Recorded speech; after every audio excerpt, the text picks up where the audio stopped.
अस्सलामुअलैकुम दोस्तों, मेरा नाम है शारिफ खान। आज 8 जुलाई सन 2025 से आज के दिन मिडिल ईस्ट की तमाम बड़ी खबरें लेकर एक बार फिर से आपके सामने हाजिर हूँ। आज 4 खबरें आई हैं, 4 जगहों पर हमला हुआ है। एक एक करके चारों हमलों की जानकारी आज की इस वीडियो में मैं आपको देने वाला हूँ। पहले हेडलाइन बता देता हूँ। हेडलाइन ये है कि एक तो इजराइल के बेन गुरियन एयरपोर्ट को यमन के हूती लड़ाकों ने बैलिस्टिक मिसाइल से निशाना बनाया है। दूसरी बात यह है कि ईरान हाई अलर्ट पर है। एक बार ईरान के परमाणु प्रोग्राम को निशाना बनाया गया है, इसलिए ईरान अब दोबारा से चांस लेना नहीं चाहता। ईरान की जल, थल और वायु तीनों सेनाएं इस समय एक्टिव हैं और वो सेनाएं क्या करने वाली हैं ये आगे मैं आपको बताऊंगा। इसी के साथ साथ गाजा के जंगी मैदान में इजरायली सेना पर एक बार फिर से गाजा के जो लोग हैं वो भारी पड़ते हुए नजर आ रहे हैं, क्योंकि इजरायली सेना ने आज फिर से जोर लगाया था गाजा के लोगों को पीछे हटाने के लिए, गाजा को खाली कराने के लिए। लेकिन कहीं ना कहीं इजरायली आर्मी को मुंह की खानी पड़ी और आर्मी को पीछे ही आना पड़ा। नुकसान कितना हुआ है आगे मैं आपको बताने वाला हूं। इसी तरह की और भी कुछ खबरें हैं जो आज की इस वीडियो में मैं आपको बताऊंगा। तो आप लोगों से यह अनुरोध है कि अगर आप हमारे चैनल पर पहली बार आए हैं तो चैनल को सब्सक्राइब करके बेल आइकन पर ऑल का बटन सिलेक्ट कर लें। इस चैनल का नाम मैंने चेंज कर दिया है, इसका नाम रख दिया है the viral network. Sharif Khan official नाम से 2 चैनल हो गए थे। लोग सर्च किसे करते थे और आ जाया करता था दूसरा, इससे कंफ्यूजन हो रहा था। तो इस चैनल का मैंने नाम कर दिया है the Sharif network. The Sharif network, इस चैनल को सब्सक्राइब कर लेना। अगर आप कहीं भी यूट्यूब पे सर्च करते हैं तो वहां पर ये इजीली अब आपको दिखाई देगा। तो इसी के साथ शुरू करते हैं वीडियो। आज की पहली बड़ी खबर यहां आप मेरे साइड में देख सकते हैं। वॉर इंटेल ने इस खबर को साझा करते हुए बताया है, Yemen Yahya Saree said the country armed forces target Ben Gurion in Tel Aviv with a hypersonic missile. इन्होंने कहा है कि इजराइल के अंदर जो बेन गुरियन शहर है, बेन गुरियन शहर को यमन के हूती लड़ाकों ने हाइपरसोनिक मिसाइल से टारगेट किया। क्या यमन की हाइपरसोनिक मिसाइल इजराइल के हर एक हिस्से में पहुंच सकती है? आपको बता दूं, हाइपरसोनिक मिसाइल की जो मारक क्षमता होती है वो बहुत ज्यादा होती है। यमन और इजराइल के बीच की दूरी तकरीबन 1200 किलोमीटर की है। यमन इजराइल पर जब हमला करता है तो इजराइल के अलग अलग शहरों को बैलिस्टिक और क्रूज मिसाइलों से, हाइपरसोनिक मिसाइलों से निशाना बना लेता है।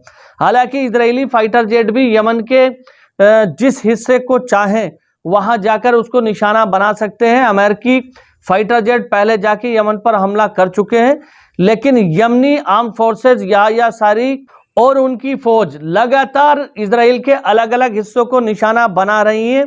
कई बार बता चुका हूं, अब फिर से बता रहा हूं कि यमनी लोगों का यह कहना है कि गाजा पर जब तक हमले बंद नहीं होंगे तब तक हमारे हमले इजराइल पर बंद नहीं होंगे। तो इजरायली प्रधानमंत्री बेंजामिन नेतन्याहू को अपने अहंकार को नीचा करके इस समय अपने लोगों की परवाह करना चाहिए और इस जंग को फौरी तौर पर बंद कर देना चाहिए। आप देख सकते हैं कि हाइपरसोनिक मिसाइल से आज यमन के हूती लड़ाकों ने एक बार फिर इजराइल पर हमला कर दिया है। अब नुकसान कितना हुआ है? शहर के जिन हिस्सों पर ये मिसाइलें गिरी हैं वहां पर बड़ी आगजनी हुई है, बड़ी तबाही देखने को मिली है।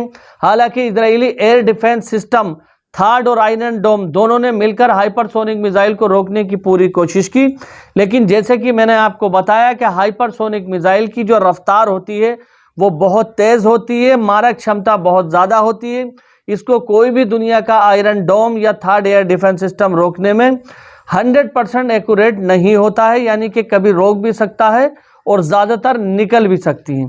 तो ईरान ने इजराइल पर जो हमला किया था इसी तरह की बैलिस्टिक और क्रूज हाइपरसोनिक मिसाइलों से किया था, उसी तरह की मिसाइलों से हमला अब यमन की जो हूती लड़ाके हैं वो कर रहे हैं। अब दोस्तों इसी के साथ एक और बड़ी खबर मैं आपको बता दूं। एक डेटा निकल के आया है इजराइल की तरफ से।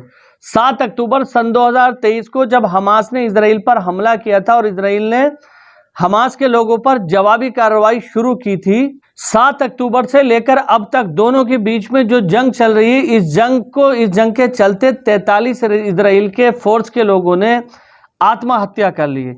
ये डेटा मैं अपने पास से नहीं बता रहा हूं, बल्कि इजराइल से ही डेटा निकल करके आया है। यह साइड में आप मेरे देखिए, ईरानी न्यूज एजेंसी इरना ने इसको छापा है। इन्होंने कहा है 43 Israeli soldier commit suicide since अक्टूबर 7, 2023, यानी 7 अक्टूबर सन 2023 से लेकर अब तक 2025 का अक्टूबर भी आने ही वाला है, यानी 2 साल गुजरने वाले हैं। इन 2 साल के अंदर 43 ऐसे लोग हैं जो जंगी मैदान में जाना नहीं चाहते थे, लेकिन सरकार के दबाव के चलते उनको जंगी मैदान में लेकर जाया गया और उन्होंने वहां पर अटेम्प्ट कर लिया। अब यह है इजरायली प्रधानमंत्री बेंजामिन नेतन्याहू का चेहरा। नेतन्याहू जानबूझकर उन लोगों को फौज में भर्ती कर रहा है या उन लोगों को लड़ने के लिए भेज रहा है कि जिनके पास लड़ने का एक्सपीरियंस नहीं है। वैसे तो इजराइल में हर एक व्यक्ति को 2 साल की ट्रेनिंग दी जाती है, आप लोग जानते हैं, लेकिन उनमें से बहुत सारे ऐसे लोग होते हैं जो जंगी मैदान में जाना नहीं चाहते, लेकिन सरकार के दबाव के चलते उन लोगों को जाना पड़ता है। तो ऐसे ही 43 लोगों ने अपनी जान को खो दिया है और इजरायली प्रधानमंत्री बेंजामिन नेतन्याहू के ऊपर इस समय बहुत बड़ा प्रेशर है, क्योंकि लोग सड़कों पर निकले हुए हैं। लोगों का कहना है कि हमने सरकार से ये मांग की थी कि इस जंग को जल्द से जल्द खत्म किया जाए।